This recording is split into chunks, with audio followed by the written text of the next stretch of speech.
السلام عليكم ورحمة الله وبركاته.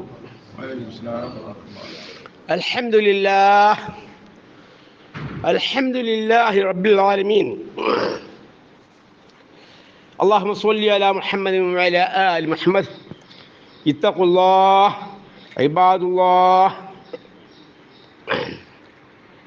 സ്നേഹാദരനായ ശബ്ദം ശ്രദ്ധിച്ചുകൊണ്ടിരിക്കുന്ന സഹോദരന്മാരെ, നമ്മയൊക്കെ സൃഷ്ടിച്ച് സംരക്ഷിച്ചുകൊണ്ടിരിക്കുന്ന ഏകനും ആരാധകനും സർവനാമ ഗുണവിശേഷങ്ങളുടെ ഉടമസ്ഥനുമായ പടച്ച തമ്പുരാൻ്റെ വിധിവിലക്കുകൾ ജീവിതത്തിൻ്റെ നാനാഭാഗങ്ങളിലും സൂക്ഷിച്ച് ജീവിക്കണമെന്ന് എന്നെയും നിങ്ങളെയും ഞാൻ ആദ്യമായി വസിക്കുന്നു. അങ്ങനെ സൂക്ഷിച്ച് ജീവിച്ച് നരകാഗ്നിയിൽ അകറ്റപ്പെട്ട് സ്വർഗത്തിൽ പ്രവേശിപ്പിക്കപ്പെടുന്ന സത്യവിശ്വാസികളുടെ കൂട്ടത്തിൽ അള്ളാഹു നമ്മെ എല്ലാവരെയും ഉൾപ്പെടുത്തി അനുഗ്രഹിക്കുമാറാട്ടെ. ആമീൻ. നമ്മൾ സൂറത്ത് സുമർ ഇന്നത്തോടുകൂടി അവസാനിപ്പിച്ചിരിക്കുകയാണ്. ഇന്നലെയും ഇന്നുമായി അള്ളാഹു തആല സ്വർഗത്തെ പറ്റി നരകത്തെ പറ്റിയുള്ള വിശദീകരണമാണ് നമുക്ക് നൽകിയിരിക്കുന്നത്. അപ്പോൾ സുമർ എന്ന പേര് ഈ സൂറത്തിനുണ്ടാകാൻ കാരണം സുമർ കൂട്ടം എന്നാണ് അർത്ഥം. അപ്പോൾ ഇന്നലെ നമ്മൾ പാരായണം ചെയ്ത് നരകത്തെ പറ്റി ആയിരുന്നു. ആ നരകത്തിൽ പ്രവേശിക്കാനുള്ള കാരണങ്ങളും ഇന്ന് എന്ത് ചെയ്തു, സ്വർഗത്തെ സംബന്ധിച്ചുള്ള കാര്യം, സ്വർഗത്തിൻ്റെ പ്രത്യേകത സംബന്ധിച്ചും ഒക്കെയുള്ള ചുരുക്ക വിവരങ്ങളാണ് ഉള്ളത്. ഇൻഷാ അല്ലാഹ് ഖുർആൻ ശൈലി അങ്ങനെയാണ്. നരകത്തെ പറ്റി പറഞ്ഞാൽ ഇവിടെ സ്വർഗത്തെ പറ്റി ഇവിടെ നരകം. ഇങ്ങനെ ആണല്ലോ ഖുർആൻ ശൈലി മനസ്സിലാക്കിയിട്ടുണ്ട്. അതുകൊണ്ട് തന്നെ നമ്മൾ എന്ത് ചെയ്യണം, നരകത്തിൽ പ്രവേശിപ്പിക്കുവാൻ കാരണമായ അവരോട് കൂട്ടം കൂട്ടമായി, സുമർ എന്നാണ് കൂട്ടാണ്, അപ്പോൾ കൂട്ടം കൂട്ടമായി നരകത്തിൽ കൂട്ടമായി എന്ത് ചെയ്യുന്നു, പതിച്ചുകൊണ്ടിരിക്കുന്നു. ആ ആളുകളോട് എന്ത് ചെയ്യുന്നു, മലക്കുകൾ ചോദിക്കുന്ന ചോദ്യമാണ് നമ്മൾ കേൾക്കാൻ പോകുന്നത്. നമ്മളെ മുൽക്കിൽ ഒരു ചോദ്യം ചോദിച്ചിട്ടുണ്ട്. അല്ലം എത്തിക്കും നദിയർ, നിങ്ങൾക്ക് മുന്നറിയിപ്പ് വന്നിട്ടില്ലേ, കാവൽക്കാരൻ വന്നിട്ടില്ലേ, അവിടെ നിങ്ങൾ നോക്കുക. അപ്പോൾ അവർ എന്തുണ്ട്, അത് സമ്മതിക്കുന്നുണ്ട്, പക്ഷെ ഞങ്ങൾ കളവാക്കി സ്വീകരിച്ചില്ല എന്നുള്ളതാണ്. അപ്പോൾ ചുരുക്കം പറഞ്ഞാൽ പരിശുദ്ധ ഖുർആൻ അർത്ഥത്തോട് വായിച്ച് പഠിച്ച് പ്രവാചകരെ അനുസരിച്ച് ജീവിച്ചിട്ടില്ല എങ്കിൽ അത് അപകടമാണ്. അതുകൊണ്ട് തന്നെ മനസ്സിലാക്കുക, ഇഖ്റ ബിസ്മി റബ്ബിക്കല്ലദീ ഖലഖ്, ഒന്നാമത്തെ കൽപ്പന, നിന്നെ സൃഷ്ടിച്ച നാഥന്റെ നാമത്തിൽ വായിച്ചു പഠിക്കുക എന്ന് പറഞ്ഞ ഖുർആൻ നമുക്ക് ആദ്യമായി അവതരിപ്പിച്ചിട്ടുള്ളത്.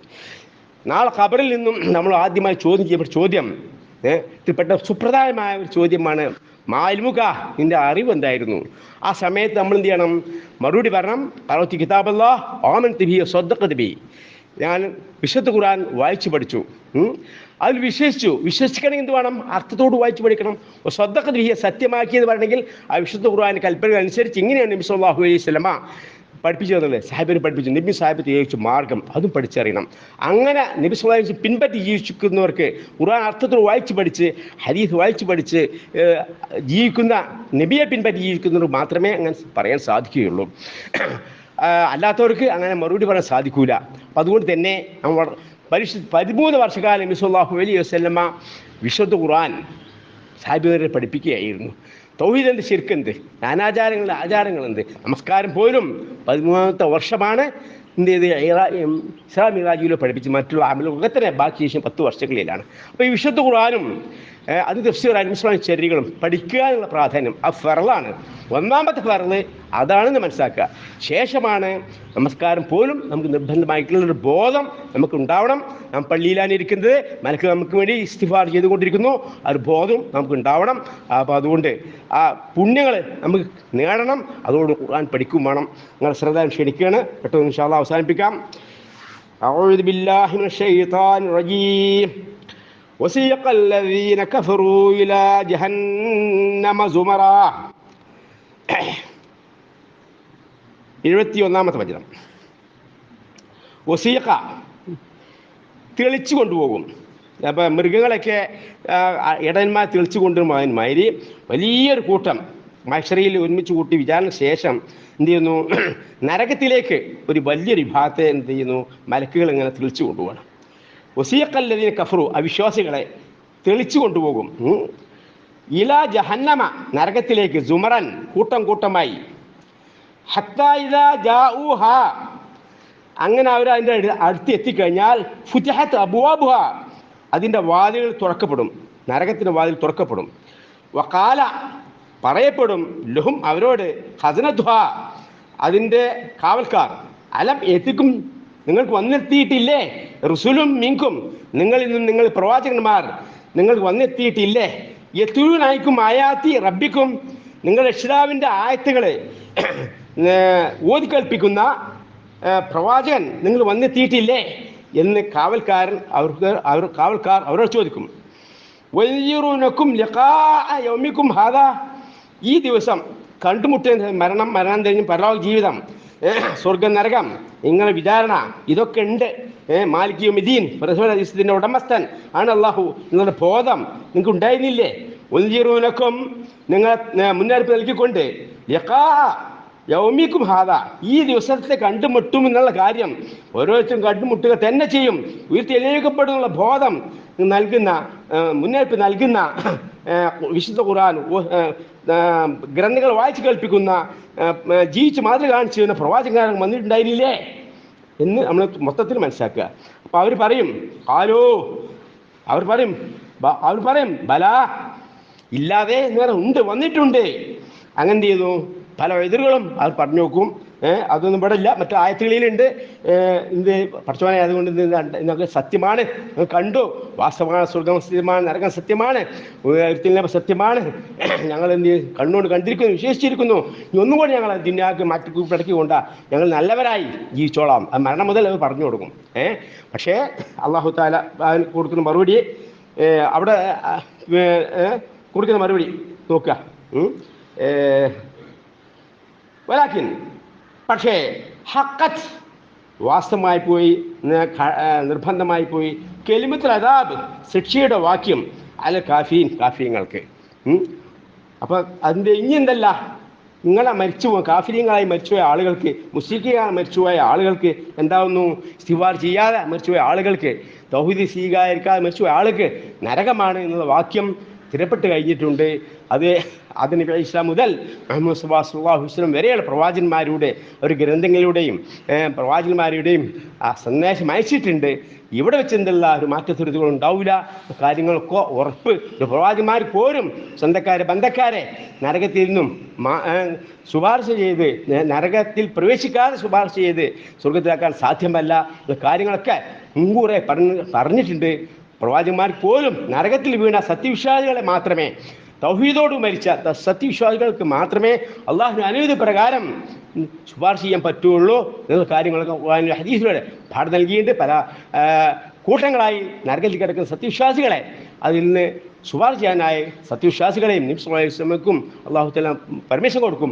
ആ ആളുകളെ പല പ്രാവശ്യമായിട്ട് അവസാനം നരകത്തിലുള്ള എല്ലാ സത്യവിശ്വാസികളെയും കടുമണി തൂക്കാൻ അഴിമുള്ളവരൊക്കെ തന്നെ സ്വർഗത്തിലെത്തി കഴിഞ്ഞ അവസാനം പ്രഖ്യാപനം ഉണ്ടാവും: നരകക്കാരേ, നിങ്ങൾക്ക് എന്തൊന്നും നരകം, സ്വർഗക്കാരേ, നിങ്ങൾക്കൊന്നും സ്വർഗം, നിങ്ങൾക്ക് മരണമില്ല, അത് പ്രഖ്യാപനം ഉണ്ടാവും. അതുകൊണ്ട് സ്വർഗം കിട്ടുന്ന വിശുദ്ധ ഖുർആൻ കിട്ടുന്ന സത്യവിശ്വാസികൾ അള്ളാഹു നമ്മളെ ഉൾപ്പെടുത്തിയിരിക്കുമാട്ടെ. അതിനായി വിശുദ്ധ ഖുർആൻ എന്ത് വേണം?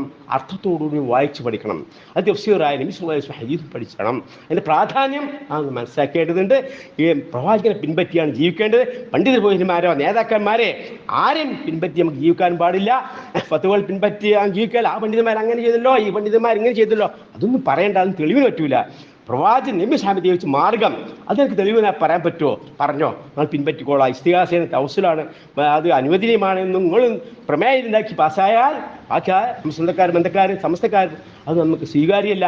അള്ളാഹുവിന്റെ പ്രമേയം പരിശുദ്ധ ഖുർആൻ, അതനുസരിച്ച് ഞാൻ ജീവിക്കേണ്ടത് അയച്ചെന്ന ആള് നബി സല്ലല്ലാഹു അലൈഹി വസല്ലം. ആ നബി സല്ലല്ലാഹു അലൈഹി വസല്ലം പിൻപറ്റി ജീവിക്കുക, അത് പഠിച്ചറിയുക. അത് ഇൽമു ഫറലാണ്. അത് എന്നെ കൊണ്ട് ഗജൂല എന്ന് പറഞ്ഞാൽ ഒരു രക്ഷയില്ല. സ്വർഗമാണെങ്കിൽ അത് വേണം. അല്ലെങ്കിൽ ധാരാളം കാര്യങ്ങൾ ഇനിയും വിശദമായി പറയാണ്ട് ദീർഘിപ്പിച്ചു പോകും എന്ന് കരുതിക്കൊണ്ട് ഒരു ഹദീസ് പറഞ്ഞുകൊണ്ട് നമുക്ക് അവസാനിപ്പിക്കാം. 10 ഉപദേശങ്ങളെ സംബന്ധിച്ച് ഞങ്ങൾ ശ്രദ്ധയിൽപ്പെടുത്തിയേണ്ടായി. നബി സല്ലല്ലാഹു അലൈഹി വസല്ലം ഒരു സഹാബിക്ക് 10 ഉപദേശം നൽകുകയാണ്. ഒന്നാമത്തെ ഉപദേശം, ലാ തുശ്രികു ബില്ലാഹി ഷൈഅ വ ഖുതിൽക കൊന്നാലും ചുട്ടുകരിച്ചാലും ശിർക്ക് ചെയ്യരുത് എന്നുള്ളതാണ്. മുആദ് ബിൻ ജബൽ റളിയല്ലാഹു അൻഹുവിനാണ് ഉപദേശം നൽകുന്നത്. 10 ഉപദേശം. 10 ഉപദേശങ്ങൾ എന്ത് ചെയ്യണം? അടിവരട്ട് മനസ്സിലാക്കേണ്ടത്. അതിൽപ്പെട്ട ഒന്നാമത് ശിർക്ക് ചെയ്യരുത്. അള്ളാഹുവിനെ അല്ലാതെ ആരെയും ആരാധിച്ചു ചെയ്യരുത്. ആരാധനകളൊക്കെ തന്നെ നമസ്കാരമാകട്ടെ, നോമ്പാകട്ടെ, ഹജ്ജാകട്ടെ, പ്രാർത്ഥനകളാകട്ടെ, നേർച്ചകളാകട്ടെ, പാപമോൻ തേട്ടങ്ങളാകട്ടെ, അതൊക്കെ ആരാധനകളാണ്. വൈബിയ നിലക്കുള്ള എല്ലാ ഇടപാടുകളും ആരാധന മുഴുവൻ അള്ളാഹുവിന് അർപ്പിക്കുക. ഇതാണ് തൗഹീദ്. അതിന് വിപരീതമായി ഇതിൽപ്പെട്ട എന്തെങ്കിലും ഒന്ന് ശിർക്കുകൾ അർപ്പിച്ചാൽ ഷിർക്കാണ്. അപ്പം കൊന്നാലും ചുട്ട് കഴിച്ചാലും ഷിർക്ക് ചെയ്യരുതേ എന്നുള്ളതാണ് ഒന്നാമത്തെ ഉപദേശം. രണ്ടാമത്തെ വല താക്കുന് വാലിദൈക, എൻ്റെ അമ്മ വാപ്പാന്മാരും പ്രയാസപ്പെടുത്തി ഞെരിക്കരുത്, ഉപദ്രവിക്കരുത് മാത്രമല്ല ഭക്ഷണം കൊടുക്കാതെ ഇടങ്ങാറാക്കരുത്. സംസാരത്തിലോ പെരുമാറ്റത്തിലോ ഒന്നും തന്നെ അവരെന്ത് ചെയ്യരുത്, അവർ പ്രയാസപ്പെടുത്തരുത്. ഒരു ബുദ്ധിമുട്ടാണ് കാര്യം അല്ലെങ്കിൽ ഉണ്ടാവരുത്. എന്ത് പിന്നെ അമറാക്ക നഹറിനാനിക്ക മാനിക്ക, ജോ വലിയ ഗൾഫ് പോയിട്ട് എങ്ങനെ കുറേ പൈസ സമ്പാദിച്ചുണ്ടാക്കി എൻ്റെ ഒരു ഭൂമി സ്ഥലമൊക്കെ വാങ്ങിയാൽ വീടുണ്ടാക്കി ജോ മക്കളൊക്കെ അവിടെ എന്ത് ചെയ്യുന്നു വസിച്ചുകൊണ്ടിരിക്കുന്ന സമയത്ത് ഒക്കെ ഞാൻ ഉദാഹരണം പറയണേ, മാതാപിതാക്കൾ അവിടെ വരികയാണ്, എന്നിട്ട് ഫഹ്റുജ് ഇറങ്ങിപ്പോടാ എന്ന് പറഞ്ഞാൽ ഇറങ്ങിപ്പോണം എന്നാണ് നബി സ്വല്ലല്ലാഹു അലൈഹി വസല്ലം പറഞ്ഞത്. അമ്മ വാപ്പാന്മാർ അവൻ്റെ വീട്ടിൽ വെച്ചിട്ട് അവൻ്റെ പേരിലാണ് പറഞ്ഞത്, മോനായിട്ടുള്ള വർത്താനത്തിൽ നിന്ന് പ്രശിക്ക്, അപ്പോൾ ഇറങ്ങിപ്പോടാ അവിടെ നിന്ന് പറഞ്ഞാൽ ഇറങ്ങിപ്പോണം, ഫഹ്റുജ് ഇറങ്ങിപ്പോ എന്നുള്ളതാണ്. മൂന്നാമത്തെ വിഷയം വളരെ പ്രധാനപ്പെട്ടതാണ്. അതിലേക്ക് കൊണ്ടുവരാൻ വേണ്ടിയാണ് ഈ രണ്ട് വിഷയം പറഞ്ഞത്. അല്ലാഹു തആല എന്ത് ചെയ്യണം, നമസ്കാരത്തെ സംബന്ധിച്ചാണ് പറയേണ്ടത്. മൂന്നാമത്തെ വിഷയം നമസ്കാരം ഉപേക്ഷിക്കരുത് എന്നുള്ളതാണ്. ആ ഉപേക്ഷിച്ച് കഴിഞ്ഞിട്ടുണ്ടെങ്കിൽ എന്താകുന്നു, അള്ളാഹുവിന് ഉത്തരവാദിത്വം ഒഴിവായി എന്നുള്ളതാണ്. അപ്പോൾ അള്ളാഹു ഉത്തരവാദിത്വം ഒഴിവായി എന്ന് പറഞ്ഞാൽ എന്ത് ഉത്തരവാദിത്വം? നരകത്തിലേറാതിരിക്കുക എന്നുള്ളതാണ് അള്ളാഹുവിൻ്റെ ഉത്തരവാദിത്വം. നമ്മൾ ഷഹാദത്ത് സ്വീകരിക്കുക, അഷ്ഹദു അല്ലാ ഇലാഹ ഇല്ലല്ലാഹ് വഅഷ്ഹദു അന്ന റസൂലുള്ളാഹ്, അർത്ഥം അറിഞ്ഞുകൊണ്ട് മനസ്സിൽ ഉറപ്പിച്ചുകൊണ്ട് ഷഹാദത്ത് സ്വീകരിച്ചു കഴിഞ്ഞ ശേഷം നമുക്ക് ഒന്നാമതായിട്ട് നിർബന്ധമായി വരുന്ന കാര്യം നമസ്കാരം. ഈ 5 നമസ്കാരം അത് കൃത്യമായ ജമാഅത്തായിട്ട് തന്നെ നമ്മൾ നമസ്കരിക്കണം. ഇനി സാധിക്കാതെ ഉള്ളവർക്ക് എവിടെയെങ്കിലും വെച്ച് അല്ലാഹി എവിടെ വെച്ച് നമസ്കരിക്കാം, ട്രെയിനും അവിടെ പലർക്കും നിസ്കരിക്കാം, ട്രെയിനൊക്കെ നിസ്കരിക്കാം, സോക്കറായി കിടക്കുമ്പോൾ ആശുപത്രി നിസ്കരിക്കുക. ശുദ്ധിയില്ലെങ്കിലോ അതൊക്കെ ഒന്ന് എങ്ങനെയായാലും വലിയ ബോധമുണ്ടോ നമസ്കരിക്കണം. മറതി ഉറക്കം ഇതൊക്കെയാണ് എതിരുള്ളത്. അത് കരുതി കൂട്ടി മൻ തറക സ്വലാത്തും മക്തൂബത്തും മുതഅമ്മിദ എന്നാണ്. മുതഅമ്മിദായി കരുതി കൂട്ടി ആരെങ്കിലും നിർബന്ധ നമസ്കാരം ഉപേക്ഷിച്ചാൽ ഫഖദ് ബറഅതു മിൻ ദിമ്മത്തുല്ലാഹ്, അവൻ്റെ ഉത്തരവാദിത്തത്തിൽ അല്ലാഹു ഒഴിവായി എന്നുള്ളതാണ്. അപ്പം അങ്ങനെ 5 നമസ്കാരം കൃത്യമായി നമസ്കരിക്കുക. മറ്റുള്ള തുടർന്ന കാര്യങ്ങളും ഇസ്ലാം കാര്യങ്ങളും പ്രാർത്ഥിമാക്കി നമ്മൾ ലാ ഇലാഹ ഇല്ലല്ലാഹ് എന്നുള്ള ഷഹാദത്തിൽ ഉറച്ചതുകൊണ്ട് മരണപ്പെടുകയാണെങ്കിൽ അവന് നരകം ഹറാമാക്കുന്ന ഹദീസ് നിങ്ങൾ മുമ്പ് കേൾപ്പിച്ചിട്ടുണ്ട്. അപ്പം നരകം ഹറാമാക്കാൻ, സ്വർഗത്തിൽ പ്രവേശിക്കുന്നതല്ല. അത് നമുക്ക് നരകത്തിൽ കടന്ന ആൾക്കാരും ചെയ്യുന്ന ഈമാൻ നീ ലാ ഇലാഹ ഇല്ലല്ലാഹ് പറഞ്ഞു കഴിഞ്ഞിട്ടുണ്ടെങ്കിൽ ഒരു കടുമണിത്തൂടെ നരക ഉണ്ടെങ്കിൽ അവസാനം ഓനും കയറ്റും. കടുമണിത്തൂടൊക്കെ ഉണ്ടെങ്കിൽ കയറ്റിക്കാളാന്ന് അറിയാം. അള്ളാഹിൻ്റെ റസൂലിന് ഓർഡർ കൊടുക്കും, കാണിച്ചു കൊടുക്കും, ഇവർക്ക് ചെയ്ത വർഷം കയറ്റിക്കോളാറ്. പക്ഷെ നരകത്തിൽ പ്രവേശിക്കില്ല എന്നുള്ളതാണ്. അങ്ങനെയുള്ള ഹദീസ് വളരെ ചുരുക്കപ്പെട്ട ഒരു ഹദീസാണിത്. എന്ത് ഷഹാദത്ത് കൽബിൽ ഉറപ്പിച്ചു ചൊല്ലുക. അങ്ങനെ എന്ത് ചെയ്യുക, എന്താ അഷ്ഹദു അല്ലാ ഇലാഹ ഇല്ലല്ലാഹ് വഅഷ്ഹദു റസൂലുള്ളാഹ്, അതിനനുസരിച്ച് അവിടെ നിൽക്കുക. ഫസ്തഖീം എങ്കിൽ ആ നിലയിൽ നടപ്പെടുകയാണെങ്കിൽ അള്ളാഹുവിൻ്റെ ദിമ്മത്ത് നമുക്കുണ്ടാവും. ഉത്തരവാദിത്വം എന്താ ഉത്തരവാദിത്വം? നരകത്തിലിടാതെ സ്വർഗത്തിൽ പ്രവേശിപ്പിക്കുകയാണ്. അങ്ങനെ നരകത്തിലിടാതെ സ്വർഗത്തിൽ പ്രവേശിപ്പിക്കപ്പെടുന്ന സത്യവിശ്വാസം കൂടുതൽ അള്ളാഹു നമ്മെല്ലാം ഉൾപ്പെടുത്തി അനുഗ്രഹിക്കുമാറാകട്ടെ. ആമീൻ. റബ്ബനാ ളലംനാ അൻഫുസനാ വലം തഗ്ഫിർ ലനാ വതർഹംനാ ലനകൂനന്ന മിനൽ ഖാസിരീൻ. اللهم إنا نسألك من خير ما سألك نبيك محمد صلى الله عليه وسلم، ونعوذ بك من شر ما استعاذ منه نبيك محمد صلى الله عليه وسلم. ربنا آتنا في الدنيا حسنة وفي الآخرة حسنة وقنا عذاب النار. ربنا هب لنا من أزواجنا وذرياتنا قرة أعين واجعلنا للمتقين إماما. ربنا تقبل منا دعاءنا إنك أنت السميع العليم وتب علينا إنك أنت التواب الرحيم. آمين آمين آمين برحمتك يا أرحم الراحمين. سبحان ربك رب العزة عما يصفون وسلام على المرسلين والحمد لله رب العالمين. سبحانك اللهم وبحمدك أشهد أن لا إله إلا أنت أستغفرك وأتوب إليك. السلام عليكم ورحمة الله.